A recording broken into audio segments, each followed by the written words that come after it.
não parar, não precipitar e não retroceder. Então dizer para esse cara, sabe quando nós vamos parar? Nunca. Nunca na sua porca vida, né? Canal tranquilo? Então, na nossa comunidade do YouTube a gente sempre deixa alguma postagem juntamente com alguns links de livros para vocês adquirirem, e também deixamos sempre aqui nos comentários e na descrição do vídeo nossas redes sociais. Então se inscreva no canal, siga a gente nas redes sociais e quem puder apoie o nosso canal financeiramente. Temos Pix, Vaquinha, Apoies e temos nosso conto também para quem quiser nos ajudar.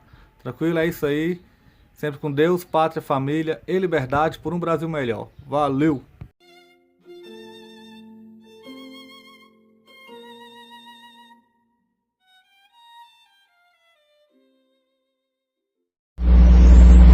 Se a sociedade era o cosmos, não havia nada absolutamente fora da sociedade. Quem estivesse fora da sociedade estaria fora do cosmos, seria, portanto, inexistente.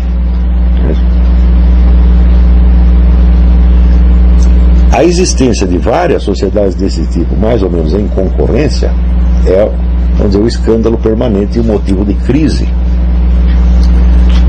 das civilizações cosmológicas, porque cada uma delas não pode aceitar a existência das outras como um fato legítimo. Se só existe uma ordem cósmica e essa ordem está aqui incorporada na nossa sociedade, não pode existir uma outra sociedade. A outra sociedade só pode representar o caos. E aí o Voegelin, num livro que ele publica em 1900... Não, é uma série de conferências que ele faz em 1951, e depois vai publicar no ano seguinte com o título de Nova Ciência da Política. Ele vê que estes elementos podem ser usados para compreender um dos fenômenos mais tipicamente modernos da política, o fenômeno da representação. Nos Estados Unidos, por exemplo, quando teve a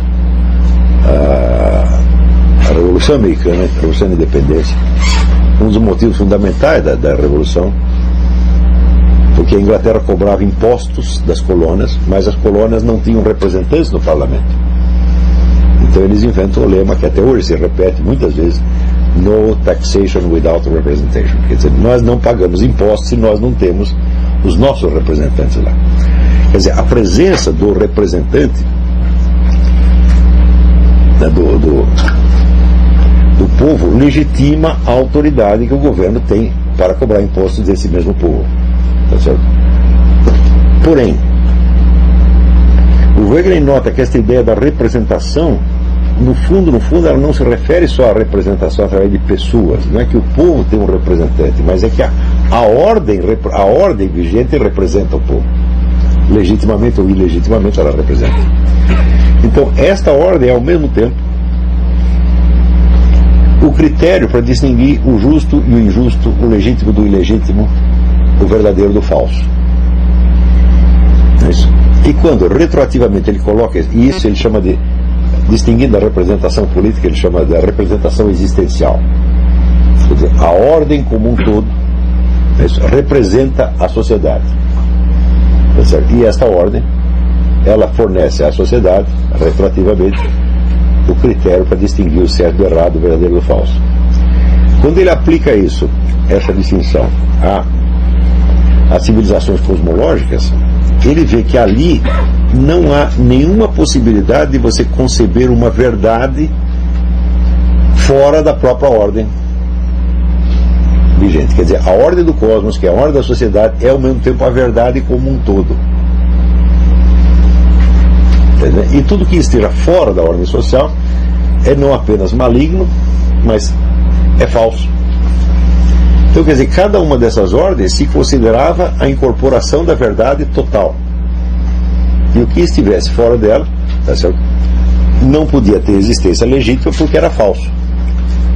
Tá certo? Ele dá como exemplo o Império Mongol, tá certo, que se considerava como o único império existente. Então os mongóis dividiam o mundo em duas partes. Existia o império e existiam as zonas em estado de caos, que se destinavam a ser integradas no império mais cedo ou mais tarde. Só não tinham sido até o momento, tá certo, por alguma dificuldade acidental.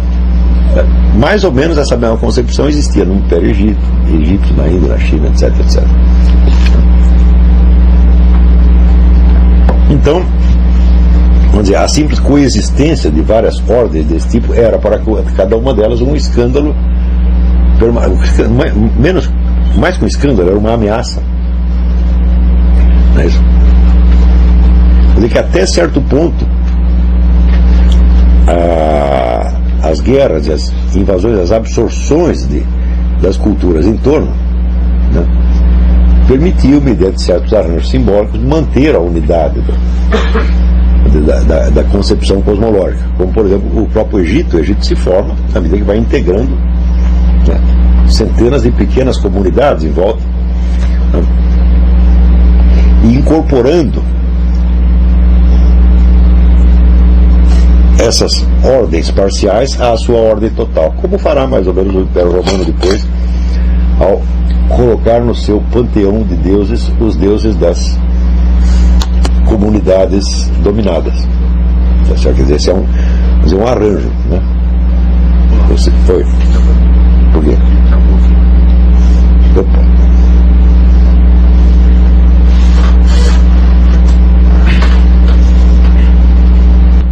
Posso continuar? Pode.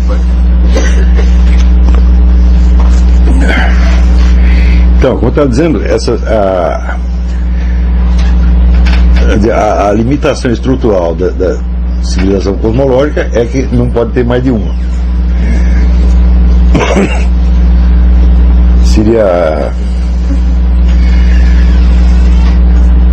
É muito interessante ver como cada uma dessas civilizações se considera não apenas o centro do mundo, mas o próprio mundo. É isso. Quando o próprio nome da China, né, quer dizer, o Império do Centro, né? Quer dizer, mas é o centro para quem está ali, para quem não está é periferia, tá certo? Mas a existência dessa periferia sempre foi considerada, vamos dizer, uma situação anormal e provisória, tá certo?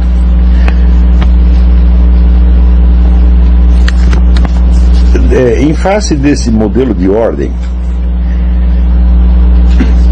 surge um segundo a partir, vamos dizer, da revelação hebraica. Essa revelação, ela se constitui, vamos dizer, de uma abertura de alguns indivíduos em particular para uma dimensão de verdade supracósmica, verdade transcendente. Já não se tratava mais da ordem do cosmos, mas da ordem divina, muito acima da própria ordem cósmica. E esta ordem divina não se realizava numa ordem social, mas ela se abria e se revelava de algum modo para certos indivíduos em particular, certo? Os quais então passavam a ordenar não diretamente a sociedade em torno, mas em primeiro lugar a sua própria alma e a sua própria vida. Mas, quer dizer, a revelação impunha ao indivíduo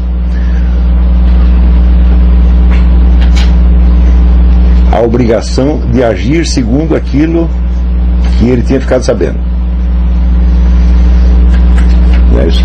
Então, era a partir dessa sua própria ordem interna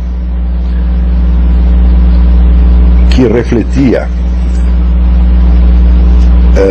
a sua relação direta com o Deus transcendente, que o profeta se tornava, vamos dizer, o juiz e o reordenador da sociedade. Tá certo? Essa reordenação da sociedade a qual os profetas se dedicavam nunca era completa. Você vê que, em contraste, vamos dizer, com a ordem social egípcia ou chinesa, que é uma coisa montada e estável de uma vez para sempre, a ordem interna de Israel está permanentemente em crise. Por quê? Esta ordem depende de que ela permaneça, de que ela obedeça ao profeta e que o profeta, por sua vez, obedeça a Deus. Quando existe até a possibilidade do próprio profeta não não obedecer, como se vê, por exemplo, na história de Jonas. Você vê que um certo resíduo do simbolismo cosmológico reaparece na história de Jonas. Porque quando Jonas se furta à missão profética que Deus lhe incumbiu, acontece o que? Uma tempestade. Então insinua-se aí a relação, vamos dizer, entre a ordem cósmica e, note bem, já não é a ordem social, a ordem do indivíduo. Quer dizer, a tempestade foi feita por causa, a tempestade aconteceu por causa de Jonas. É isso? Do mesmo modo, os sucessivos percalços pelos quais a comunidade hebraica vai passar refletem o seu maior ou menor ajuste à ordem divina. E a ordem social aparece, vamos dizer, como um ajuste do meio social à autoridade profética, na medida em que esta autoridade profética se ajusta a uma ordem transcendente percebida de maneira muito imperfeita. Porque quando Moisés, né, pede para Deus, mostra-te a mim, Deus não mostra. Ele diz, ninguém me viu e continuou vivo. Tá certo? Então, você vê que a situação aí se torna muito mais exigente, quer dizer, você percebe uma outra dimensão de ordem que não apenas é superior, vamos dizer, à ordem cósmica que vocês dizem, mas é superior à sua capacidade de apreensão e de conhecimento e de compreensão. Tá certo? Então, e por outro lado, vamos dizer, esta ligação sutil que existe entre o profeta e o seu Deus, ligação sutil porque ela não vem toda de uma vez, é isso? E onde existe sempre a possibilidade, vamos dizer, ou da infidelidade, quer dizer, o profeta não obedece à ordem, ou dele compreender errado. A história de Abraão é nitidamente, Abraão compreendeu errado a coisa. Ele achou que quando Deus manda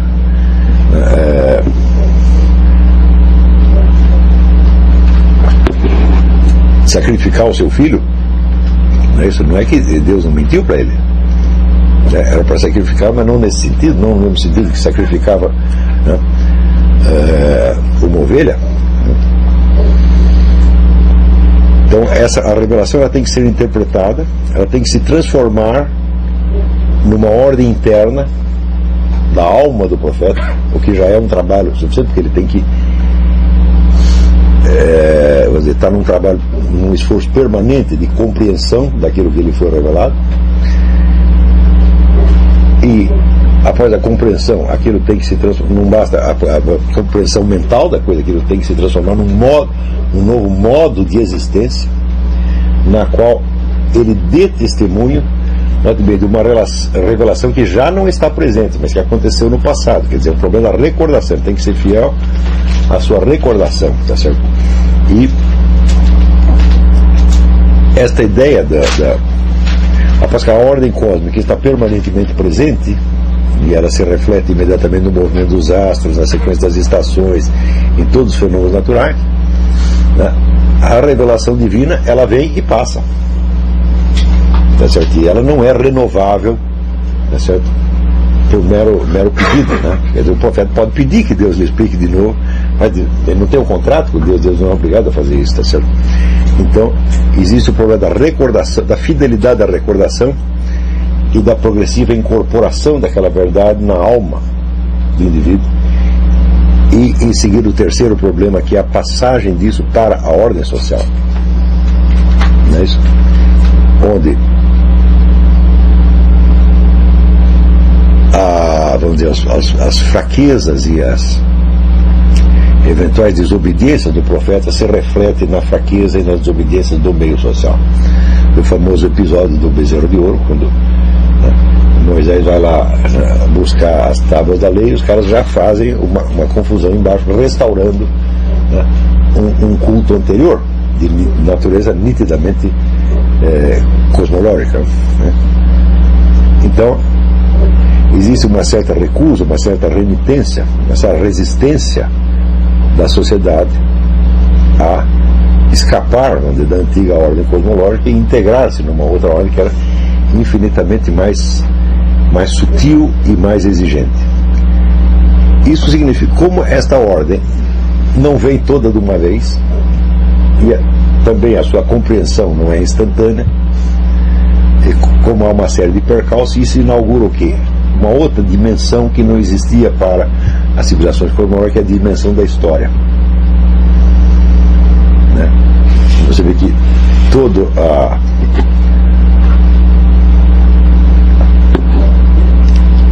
revelação hebraica, ela toma a forma aqui da história do povo judeu nos inúmeros percalços, né, da sua relação com Deus.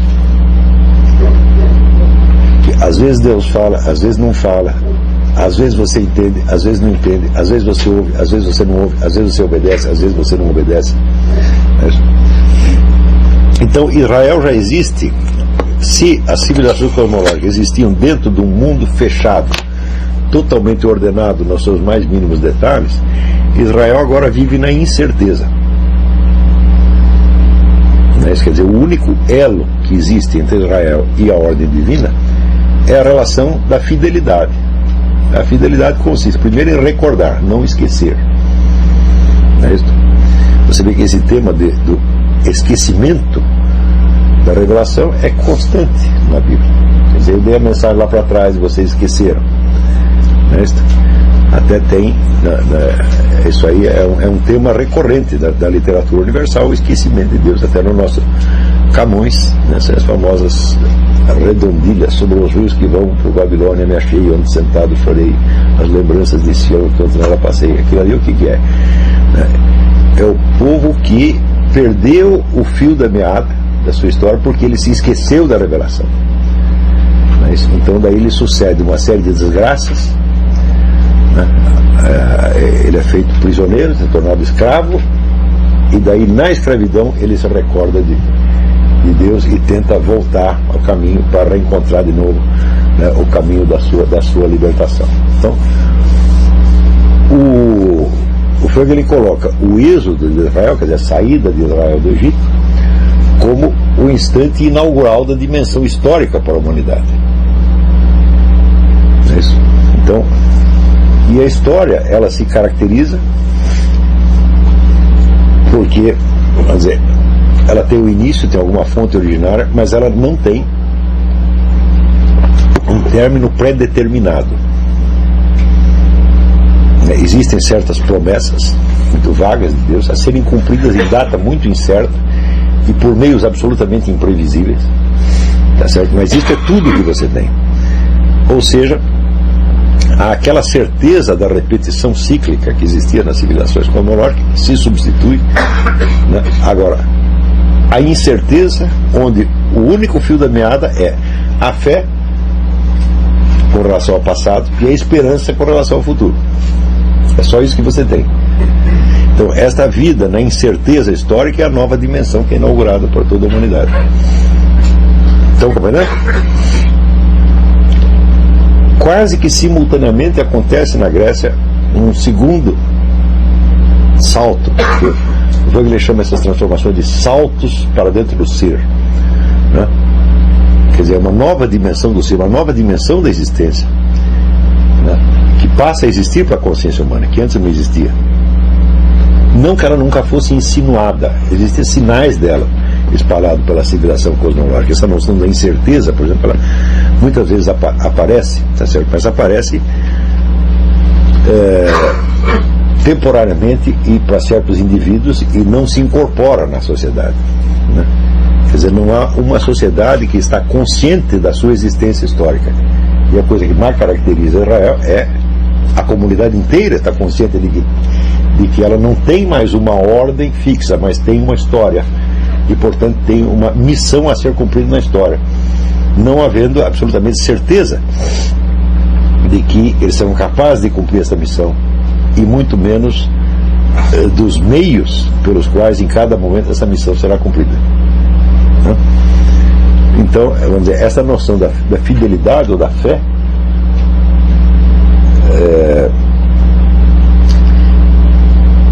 ela mostra, vamos dizer, uma relação entre o ser humano e a realidade, uma relação muito mais profunda, muito mais legítima do que a confiança total da civilização cosmológica numa ordem fechada e eternamente repetível. Quer dizer que se o meio cosmológico dava aos indivíduos uma certeza muito maior, essa certeza era fundada, por sua vez, numa incerteza. Não que a totalidade dessa concepção cosmológica fosse falsa em relação à ordem cósmica. Ao contrário, nós vemos que quando nós investigamos, por exemplo, a ciência egípcia, como se vê no livro do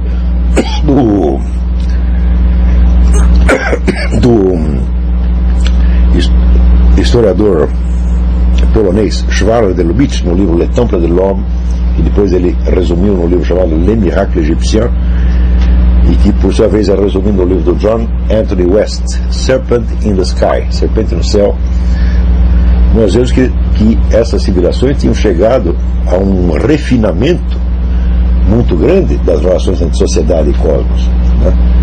Por exemplo, toda a imensa rede de interpretações de sinais cósmicos que eles tinham, né? Nós simplesmente não podemos jogar tudo isto fora, tá certo? E decretar que essas civilizações viveram no erro e na ilusão e duraram 5.000 anos. Quer dizer, ninguém pode ser tão eficiente quanto os egípcios foram se todo o seu saber é falso. É isso? Só que, vamos dizer, a recuperação desse saber, dessa ciência antiga, é uma coisa muito recente ainda na história. A partir da ruptura inaugurada por Moisés, e a partir do advento, como nós vamos ver daqui a pouco, da filosofia na Grécia, esses elementos da ciência antiga vão sendo cada vez mais, alguns são incorporados, mas já numa linguagem tão diferente que você não os reconhece, e a maior parte é simplesmente jogado no lixo e sobrevive como subcultura dentro já do ambiente cristão, sob a forma de ocultismo, esoterismo, essas coisas todas, né? E só muito recentemente é que começa um esforço, justamente a partir de estudos como esse do Schwager de Lubitsch, de tentar compreender esta ciência nos seus próprios termos, não é isso? E é uma ciência tão diferente do que nós entendemos por ciência moderna que até os instrumentos linguísticos para sua expressão são mais ou menos falhos, e a criação desses elementos depende do nosso próprio avanço na compreensão da nossa própria ordem ou desordem atual. Na medida que você vai incorporando o conhecimento dos fatores de ordem e desordem atuais, é que você adquire a capacidade de expressão para você poder falar dessa ciência antiga. Nós vemos que no livro Le Miracle Égyptien, o Schwager de Lubitsch, a toda hora ele se queixa disso. Ele diz que eu não estou conseguindo explicar direito, né?